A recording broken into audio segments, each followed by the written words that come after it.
ये मुल्क पीछे क्यों है? लड़ाई झगड़े की वजह से।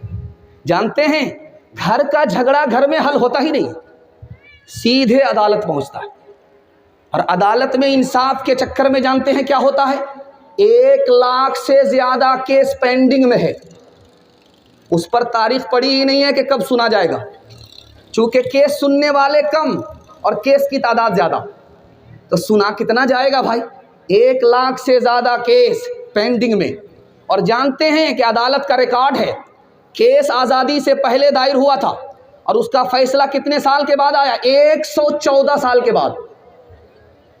जिस आदमी ने केस वहां लिखाया था वो मर गया, मिट्टी हो गया, कब्र में पहुंच गया, और डिग्री मिली किसको? पोते को। ये अदालत का रिकॉर्ड है।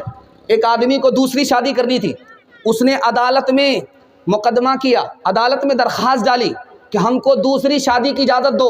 तो 10 साल के बाद फैसला आया कि इस अदालत में फैसला नहीं होगा, दूसरी अदालत में जाओ। उसने कहा अब तो मैं बूढ़ा हो गया, अब क्या करूंगा जाकर के, पहले ही बताना था।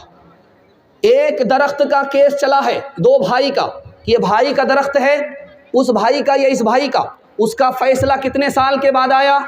कि ये फैसला आया कि दरख्त को काट दो, आधा इसको दे दो, आधा उसको दे दो, और दोनों की जेब में पैसा नहीं बचा के दरख्त कटा सके।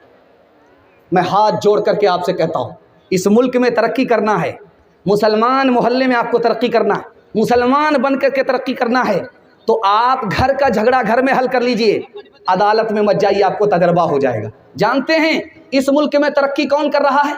मरवाड़ी कर रहा है। इस मुल्क में तरक्की कौन कर रहा है? महता कर रहा है। इस मुल्क में तरक्की कौन कर रहा है? गुज्जर कर रहा है। उनके अंदर 2 खूबी है, जो नीचे गिरता है सब लोग उसकी मदद करके उसको उठाते। 100 मरतबा अगर नीचे गिरेगा 100 मरतबा उठाएंगे।